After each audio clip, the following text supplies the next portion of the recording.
Good morning mga kabahay. This is Charimar Flores po, ang inyong licensed broker. At nandito po tayo ngayon sa isa sa mga project ng Ecoverde dito sa Batangas. Located naman po ito sa Lipa. So ang project po na to ay bagong-bago lang po. Third week of February pa lang po yung start ng selling po dito. Tapos ito na po yung development sa site ngayon. Ayan. So, ang project po na to ay located sa Barangay Pinagkawitan, Lipa City, Batangas po. Ang pinaka-landmark po nito ay ang elementary school sa Pinagkawitan and yung integrated high school sa Pinagkawitan po. So, magkatabi lang po yun. So, yung elementary school po na yun ay along the Lipa Padre Garcia na road po. So, ayan. Yung development po ngayon.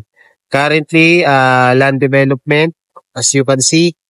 Pero meron na rin pong road networks na nasisimulan. I think tatlong na po to.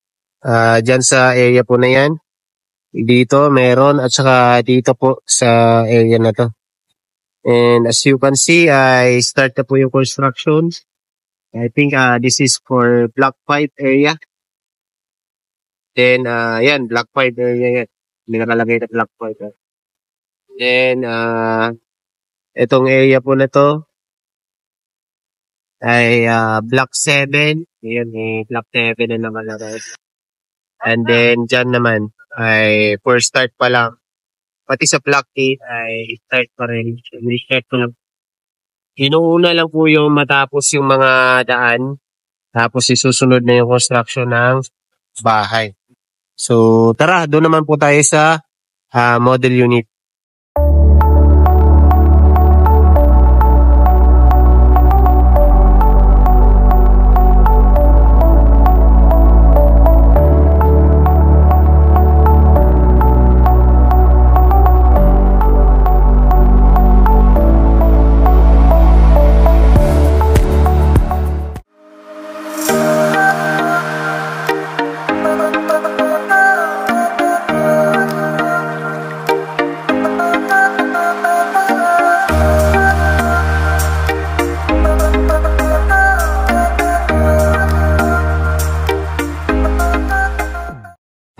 Ayan.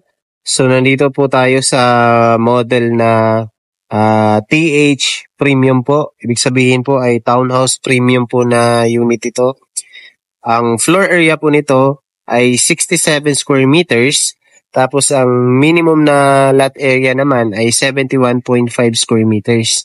So, ang size ng lot na 71.5 square meters po ay same po nitong unit na nandito po sa harapan nyo. So, ito po ay considered na townhouse dahil sa may portion po siya na nakadikit dito sa firewall ng kabila po. So, ayan po. So, townhouse pa rin po siya yung tawag sa kanya, pero premium unit po. So, mukha siyang single na in-expand no? Kaya maraming na-confuse na iba na bakit tinawag na townhouse ito? Single yung itsura. So, yun po yung reason. Dahil itong expanded portion niya, sa baba, kwarto po yan actually, ay nakadikit po sa firewall sa kabila. So, ito po ay end unit sa portion na to. Kasi ito po ay magiging road na po yan. And then, yung isang unit po na yon, yung inner unit version ng premium. Yan po yung naka 71.5 square meters ang lot area. So ito po ay hindi pa po talaga tapos na tapos. Magkakaroon pa po ito ng gate and fence po. So kasama po yung gate and fence sa package po no. Kapag bumili po kayo ng bahay dito sa Ecoverde Lipa. Hindi lang sa premium kundi pati sa inner at saka end unit po. So as you can see, meron siyang sariling garahe or parking area para sa sasakyan. So may enough space naman po yung parking area na to para po sa sedan or di kaya SUV na sasakyan. Kahit malaking sasakyan ay kasya naman. And then, ito actually ay once na turn over sa inyo ay pwede pa po kayong palakihan yung unit na to. Especially dito sa side na to, pwede pa kayong mag-balcony in the future. Once na turn over na sa inyo. So, ipapa-approve lang natin yung plano nyo para po maganda pa rin ng tingnan yung unit once na na-expand nyo na po. So, ito po ay actual turnover yung papakita ko sa inyo. So, itong mga steps na to ay kasama na po yan, pati dito sa garahe. Kasama na po, may mga cement finish na po sa daanan ng gulong ng sasakyan. So,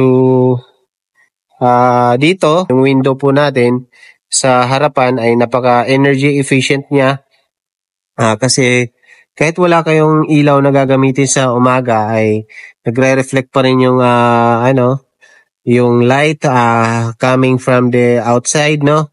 Kaya hindi nyo na masyadong gagamit pa ng ilaw kasi nakakapasok naman sa loob ng unit. And then, ito po ay ganito na rin yung actual turnover natin, no? Para siyang steel. Yung steel. Pero check natin yung yung materials na gamit niya, no? So, ito po ay ganito na rin yung actual turnover ng tiles kapag na-deliver yung unit sa inyo. So, meron siyang ganito sa side. Pagkapasok niyo po ng hagdanan, meron siyang window na ganyan yung style. So, yung sa gilid po niyan, yan po yung garahe, no? And then, meron siyang CR dito sa baba. Yan. Yan yung CR niya. Dalawa yung access na door dito sa CR. Isa dito sa living area. Tapos meron din pong access doon sa room sa baba. Ayan. So, meron siyang sliding. Meron siyang sliding na portion para dito sa service area nyo sa likod na part. And then, ito yung kitchen. Hindi pa lang po nakakabit yung kitchen na to, pero yung kitchen na yan ay dito po na side yan ikakabit. Tapos dito na portion, ang magiging possible ay storage area nyo or cabinets area. And then, pwede nyong ihang yung TV. Ayan, napaka maaliwalas tingnan ng bahay no kasi napakalaki ng bintana. Tapos may mga extra bintana pang maliliit dito na nakakapag-pa-social siya tingnan, ano? Tapos naka-sliding pa dito sa likod na part. So, silipin natin yung kwarto. Ito yung kwarto sa baba.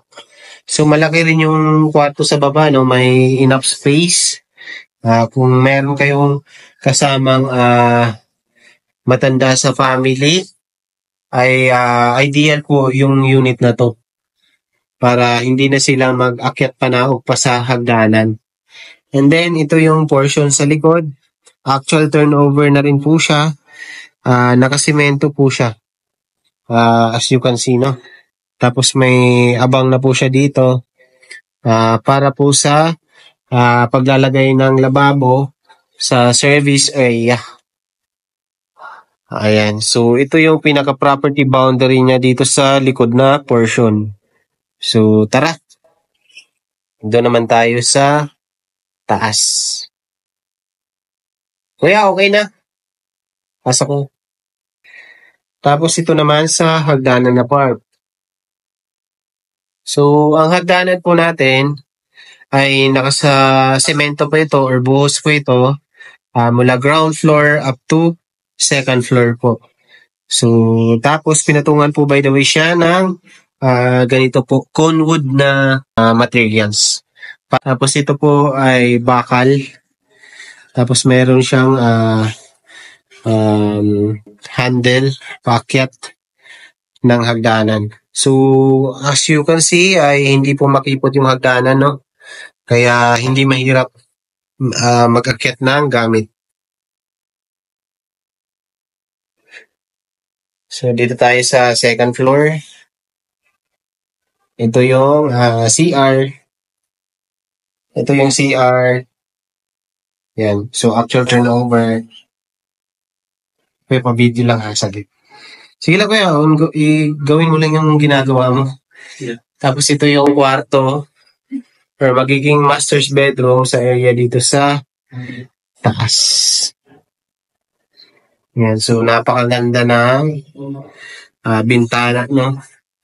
So, if ever na mag-expand kayo, gagawa kayo ng balcony sa magiging possible access ay dito sa window na to. Yan po yung babaguhin nyo or gagawin yung way papunta sa balcony. So, actual turnover po ito, no? Yung nakikita nyo.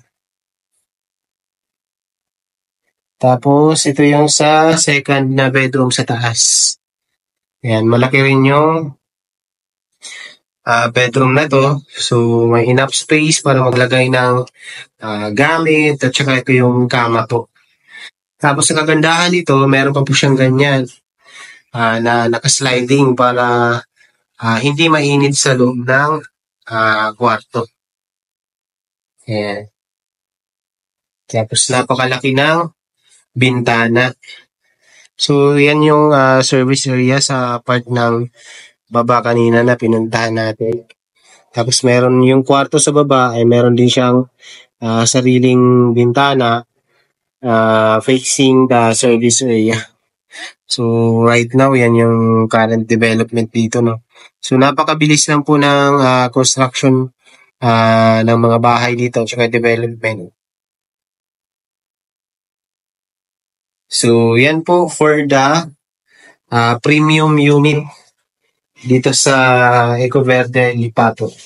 Tapos, bago ko po makalimutan, dito sa may hagdanan na part, ay meron din siyang ganyang glass para yung sikat ng araw or natural light po ay makapasok pa rin sa loob ng unit. Kaya pansin nyo, kahit wala tayong ilaw pa, ay talagang maliwanag na po yung unit na to. So, yan po ang para sa premium. For the sample computation po ay lalagay ko na lang po dito.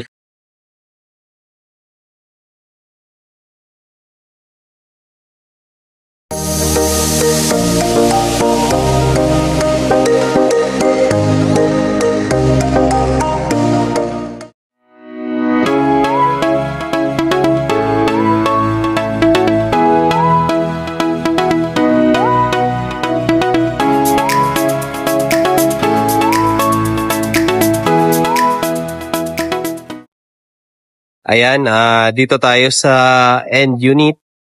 Yung katabi niya po ay inner unit. Tapos ito po ang end unit. So, ang end unit po na townhouse dito ay 66 po yung minimum na lot area. Tapos ang floor area naman ay 75 square meters. So, ang lahat pala ng unit dito, regardless kung inner unit, end unit, or premium unit po, lahat po ay 3 bedrooms. Nagkakaiba lang po sila sa size ng lot area at saka sa floor area po. So, hindi pa po tapos na tapos itong end unit na to. As you can see, ay wala pa po siyang gate and fence. So, same as the inner unit na meron na po siyang gate and fence. So, lahat naman po ng unit dito ay nakapackage na po siya na meron ng kasamang gate and fence po. So, talagang ganun na yung turnover niya. As well as the yung ano po na to, yung cement finish na daanan ng gulong ng sasakyan, and then yung mga steps na yan. Yung sa steps po na yan ay hanggang dito pa po yun. Hindi pa po lang siya tapos na malagyan po. So, tara, pasukin po natin. So, same po no, yung garahe po nito or yung parking area po nito ay kasya po yung sedan or SUV na sasakyan. And then, ito yung pinaka-trademark niya. Talagang yung bintana niya ay malaki. para yung natural light sa labas ay makapasok po sa loob. So, napaka-energy efficient po talaga. And then, same lang po sila ng main door. Ganito po yung finish na. So, yung tiles ay actual turnover po. So, lahat po na makikita nyo dito sa unit po na to ay actual turnover po yung lahat. Ayan. So, ang kagandahan po kapag end unit, meron kasi siyang extra na bintana dito sa gilid. So, dalawa po yung extra na bintana niya sa gilid, no? Ayan. Tapos ito po ay same din naman. Meron dito sa inner unit. Pati dito sa harapan, meron pong ganyan sa inner unit. So, yan. So, napakaganda ng bintana niya kasi white lang po siya. So, mabilis siya paresan ng kahit ano blinds na Korean blinds or di po kaya mga curtains po kahit anong kulay. And then, ito naman yung sa area ng kitchen. So, same na po sila ng laki ng kitchen, ng inner. So, that's it for the, ground floor area dito sa end unit. And then, meron po siyang service area dito sa bandang gilid. Ayan, inaayos pa lang nila kuya po. And then, ito po yung CR sa baba. Ayan, meron din po itong shower. Nandito lang sa kabilang side sa likod na portion ng pintuan. And then, same po sa premium unit natin at saka inner unit. Yung ating hagdanan po ay nakabuhos po yan mula ground floor up to second floor. Tapos pinatungan ng wood na materials. And then ito may bakal pa rin po tayo. And then bakal na stair handle po. So let's go sa taas. So same lang naman yung size ng ng lapad ng stairs natin. So maluwag pa rin po. So, yung tatlong kwarto po natin ay nandito sa taas. So, actual turnover yung tiles natin dito sa taas na. Hindi pa lang siya masyadong malinis. Malikabok pa lang siya dahil sa marami po ongoing construction dito sa site. Although, hindi pa naman po tapos na tapos yung unit po na to.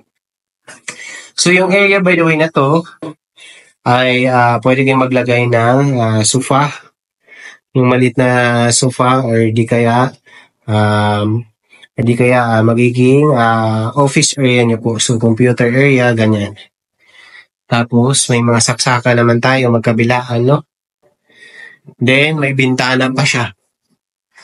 Kaya, bubuksan nyo na lang yan para mahangin. Then, ito yung CR, common CR dito sa second floor. So, same lang naman yung laki ng CR dito sa ground floor at saka second floor. Nagkakaiba lang sila sa pagbukas ng pintuan, Kasi doon sa baba, ang bukas ng pinto ay dito po na side. Kaya itong portion na to ng shower ay natago. Then, meron siyang hallway. And then, ito yung first bedroom. Ayan, so malaki rin yung bedroom na to. Tapos, malaki rin yung bintana niya. Ayan. Pansin nyo, malaki yung bintana. Ayan. Tapos yung tiles niya ay same po ng tiles na nandito sa hallway. Ito naman yung dito muna tayo. Ito naman yung second na bedroom dito sa taas. Ayan. So, ganito palaki yung windows niya, no? So, maganda po yung malalaki yung windows natin. At naka-sliding na rin ito by the way. Para po maganda at saka kapag binuksan mo yan ay mahangin. So, hindi siya sobrang liit. Sakto lang yung laki niya. And then, ito yung magiging master's bedroom. Ayan, so, malaki po yung kwarto na to. Ayan, tapos ito yung may pinakamalaking bintana sa lahat ng kwarto po. Yan, so napakalaki ng bintana niya. Same po sila ng laki ng bintana doon sa premium unit na yan, yung premium unit po na yan. Naka-sliding na rin po yung bintana na to, no? Yan, naka-sliding po. Yan, dito rin po ay naka-sliding.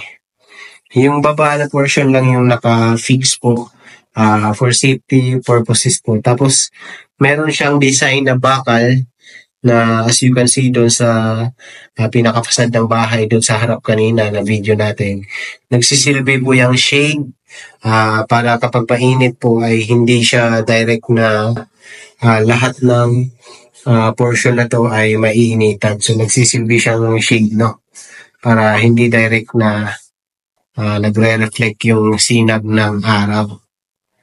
So that's it for the end unit po. So regarding naman sa price ay ilalagay ko na lang po dito sa video para magkaroon po kayo ng idea.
Alright, so dito naman po tayo sa pinakalas na model natin, which is si TH Inner Unit po. So townhouse din po ito, ano. Ito yung pinaka maliit natin na 3 bedrooms. Pero ang kagandahan nito, though ito yung pinakamaliit na unit natin dito sa Ecoverde Lipa, ay meron pa rin po siyang space, very spacious space para sa sasakyan. So, kasya pa rin po dito yung sedan and SUV just like Everest, Ford Everest, and Nissan Terra, Fortuner. Yan yung mga iilan sa SUV. So, pasok po tayo sa loob. So, ang ipapakita ko pa sa inyo ay ang actual turnover mismo. So, bali po, ang lote po nito na regular po ay 44 square meters and a floor area of 68 square meters. So, napakaganda ng turnover.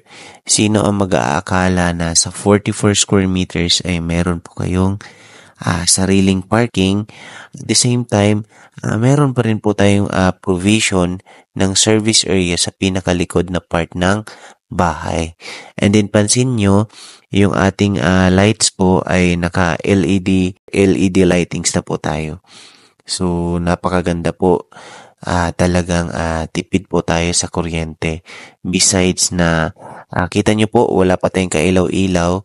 Pero kita nyo naman na hindi tayo madilim. Gawa ng dahil sa malaking bintana sa harap ng bahay. So, napaka-energy efficient yan. Gawa ng hindi nyo na kailangan mag-ilaw pa.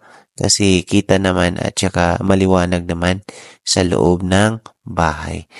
So, ito yung kitchen natin, yung cabinets na yan, and sink na yan ay kasama na yan sa turnover.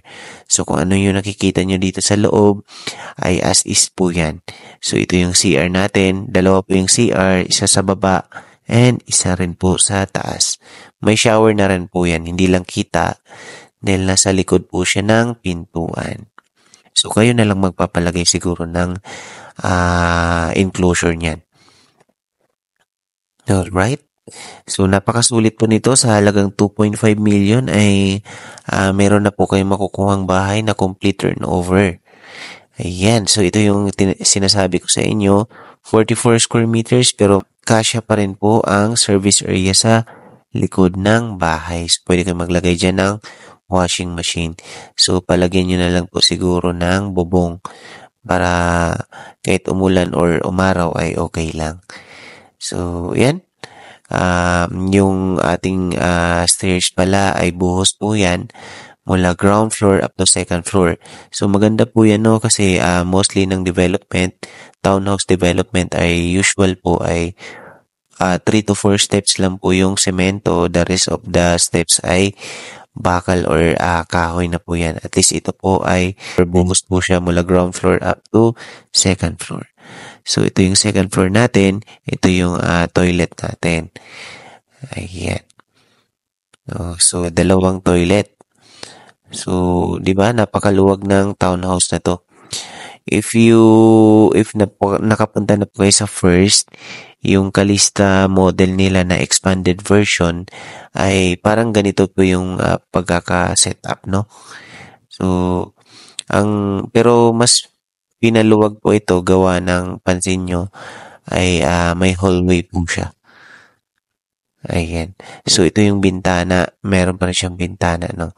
And then, pwede pa kayo actually maglagay ng maliit na table dito sa pagkaakyat ng hagdan bago mag-CR. Okay?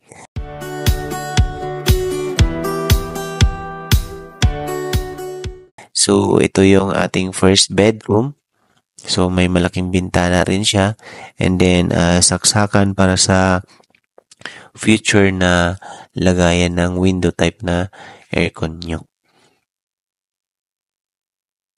Alright, so dito naman po tayo sa ating second bedroom.